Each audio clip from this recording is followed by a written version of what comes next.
شراب حرام ہے، اس کے قریب مت جانا، تمہارا نقصان تھا، اس لیے اللہ نے شراب سے منع کیا ہے۔ بہت سنگین جرم ہے یہ۔ فرمایا کچھ گناہ ایسے ہوتے ہیں مسلمان جب کرتے ہیں تو وہ ایمان اس کے سینے سے نکل جاتا ہے۔ تو نے شراب کی گھونٹ بھری، ایمان تیرے سینے سے نکل گیا، لیکن وہ اس کا کرم ہے کہ نشہ اترنے کے بعد اس کو رحم آ جاتا ہے، وہ تیرے ایمان کو واپس لوٹا دیتا ہے۔ لیکن نشے کی حالت میں مر گیا تو تیرا کیا انجام ہوگا؟ فرمایا جو ایک گھونٹ شراب کی بھرتا ہے تو پھر 40 دن تک اس کی نماز نہیں ہوتی۔ 40 دن، ارے وہ پڑھتا ہی نہیں ہے، وہ تو بیچارہ جمعہ ہی تو پڑھتا ہے، اور لیکن شراب پینے کی وجہ سے وہ جمعہ بھی قبول نہیں ہوتا۔ آخرت کا بھی نقصان، دنیا کا بھی نقصان۔ شرابی آدمی کی عزت اکیلے کی بھی چلی جاتی ہے، اس کے ماں باپ کی بھی چلی جاتی ہے، اس کی اولاد کی بھی چلی جاتی ہے۔ دیکھا ہے ہم نے، اولاد وکیل صاحب، باپ شراب کے نشے میں مست ہو کے ریلوے اسٹیشن پہ پڑا ہے، اس لیے ہاں اب اس کی عزت گئی کہ نہیں گئی وکیل صاحب کی؟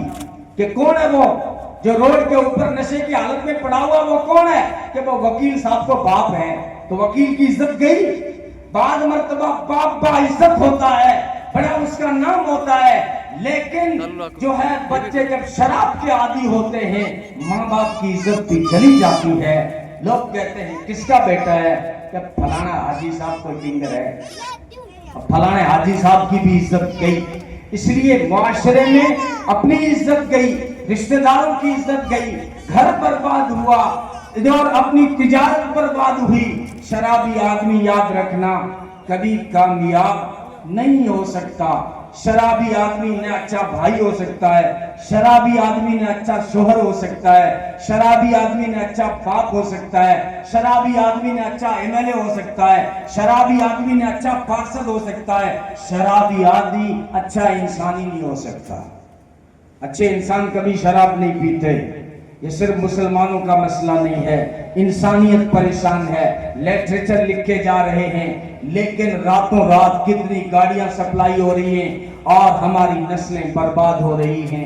آؤ آج کی اس مجلس کی برکت سے ایک عزم لے کر اٹھیں کہ دنیا تو ہمارے ہاتھ میں ہے نہیں، انشاءاللہ ہمارے گھر میں کوئی شرابی نہیں ہوگا، ہمارے گھر میں کوئی چٹا چاٹنے والا نہیں ہوگا، اور ہم یہ بھی عزم کریں کہ ہمارے گھر کا ہر فرد مرد اور عورت نمازی ہوں گے انشاءاللہ۔ اور دوسرا اپنے وقت کی قدر کریں۔ نوجوان نظر آ رہے ہیں تو نوجوانوں کو میں کہتا ہوں اپنے وقت کی قدر کریں۔ صرف لڈو کنگ مت بنو چوراہوں پر، صرف پب جی کا کنگ مت بن، اپنے وقت کو ضائع مت کر۔ ارے نوجوانوں کو کہہ کے تمہیں کہہ رہا ہوں، ہاں ان لوگوں کو کہہ رہا ہوں جو چوراہے پہ بیٹھ کے تاش کھیلتے ہیں، شرم مگر تمہیں نہیں آتی؟ کیا اپنی نسلوں کو پیغام دینا چاہتے ہو؟ اور وہی سیکھتا ہے نا، اولاد اپنے ماں باپ سے سیکھا کرتی ہے، تقریروں سے نہیں سیکھا کرتی، لیکچر سے نہیں سیکھا کرتی۔ تم کیا کر رہے ہو یہ اولاد تمہیں دیکھ رہی ہے۔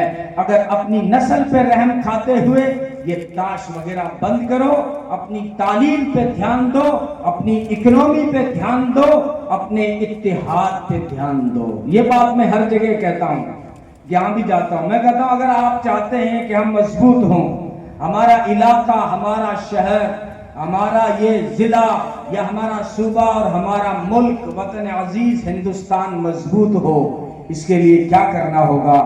اعلیٰ تعلیم حاصل کرنی ہوگی اور اپنی اکنومی کو مضبوط کرنا ہوگا۔ گجرات لوگ کہتے ہیں جتنے بھی اسٹیٹ ہیں سرکاروں نے نہیں بنائے ہیں، وہاں کے لوگوں نے تجارتی محنت